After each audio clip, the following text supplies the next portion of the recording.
Live news, खबर तो पक्की है। नमस्कार, मैं शंभू कुमार, आप देखें लाइव 24 न्यूज में। अभी हाजीपुर में हूँ और हाजीपुर में स्टेशन के पास हूँ और मेरे आप स्क्रीन में देख रहे होंगे एक पोस्टर दिख रहा है। पोस्टर है और पोस्टर के बारे में बताता हूँ। ये डिटेल्स ये है कि पोस्टर पर लिखा हुआ है युवा बिहार सेना। 2024 लोकसभा चुनाव आने ही वाला है कि 2024 लोकसभा चुनाव से पहले हाजीपुर में पोस्टर वार शुरू हो चुका है। हाजीपुर में पोस्टर वार शुरू हो चुका है और आपको ये दिखा रहे हैं हाजीपुर स्टेशन के पास।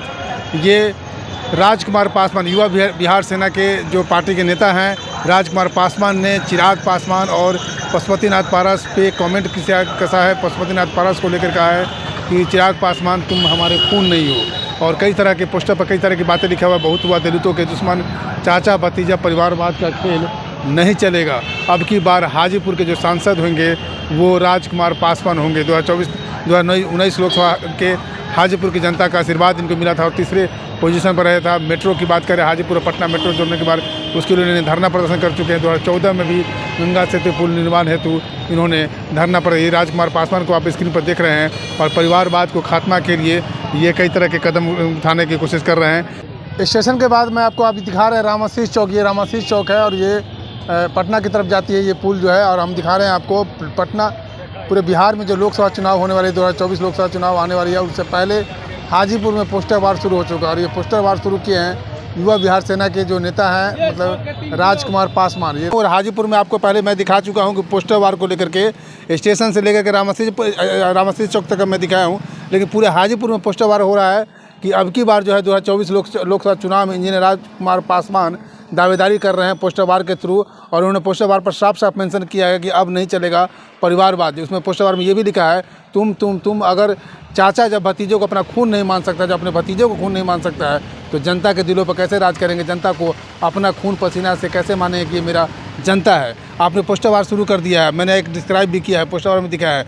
आप पोस्टर वार के थ्रू जनता, आप अपने मुख से बताइए कि जनता को क्या बताना चाह रहे हैं। देखिए, ये पोस्टर ये दर्शाता है कि जब एक घर का परिवार दोनों में आपसी समन्वय नहीं है, चाचा भतीजे का आदर्श भाव नहीं है, वो कहाँ से जनता में भाव रख सकता है?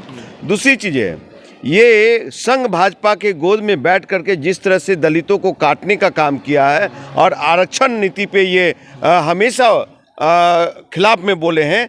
समृद्ध दलितों को आरक्षण छोड़ने की बात, चाहे ये 12 जाति को साथ लाने की बात, चाहे सवर्णों को 10% आरक्षण जो दे दिया गया, तो ये भी दर्शाया गया। और दूसरी चीज़ है, ये परिवारवाद कब तक चलेगा भैया? कभी इस क्षेत्र का गरीब का बेटा, गरीब दुसाध का बेटा, एक दलित का बेटा सदन जाएगा? तो ये लोग एक गुलामी के जंजीरों में बांध के रखा है। उस 52 साल के गुलामी से मैं मुक्त कराना चाहता हूँ। तो ठीक है, तो आपने सुना, साफ साफ सुना। इनका कहने का मतलब ये है कि लोकतंत्र में जो है ना, हर व्यक्ति का अधिकार होना चाहिए। लोकतंत्र का मतलब होता है लोगों के द्वारा चुना हुआ व्यक्ति, ऐसा नहीं कि परिवार के द्वारा चुना हुआ व्यक्ति होना चाहिए। जैसा कि पशुपतिनाथ पारस के पार्टी हो या रामविलास पासवान, दिवंगत रामविलास पासवान ने जो परंपरा चलाई कि उन्हीं के परिवार, जो 5 सीट है तो 5 सीट पर उन्हीं के परिवार के लोगों को होती है। ये लोकतंत्र का मतलब नहीं हुआ, ये राजतंत्र की मतलब हो गया। राजतंत्र धीरे धीरे आप देखेंगे लोकसभा चुनाव, लोकसभा के जो सिटिंग जो जितने भी मेंबर हैं उसमें 10 या 20% का जो रेशियो है, वो रेशियो वंशाणु का चलते आया। जो उनके पिता है या दादा है, उन्हीं के बेटा पोता MP बनते हुए। तो लोकतंत्र का मतलब तो ये नहीं हुआ। तो यही इंजीनियर राजकुमार पासवान इस बार 2024 के लोकसभा चुनाव में इस कड़ी को तोड़ना चाहते हैं कि परिवारवाद को ख़त्म कीजिए। जो चाचा अपने भतीजा को अपना खून नहीं मान सकता है, वो चाचा जनता को अपना खून कैसे मान सकता है? मैं शंभू कुमार, कैमरा जर्नलिस्ट राजेश के साथ, हाजीपुर। अगर मैं चाहें को लाइक और सब्सक्राइब नहीं किया तो लाइक करिए, सब्सक्राइब करिए। Thank you so much. Live news, खबर तो पक्की है।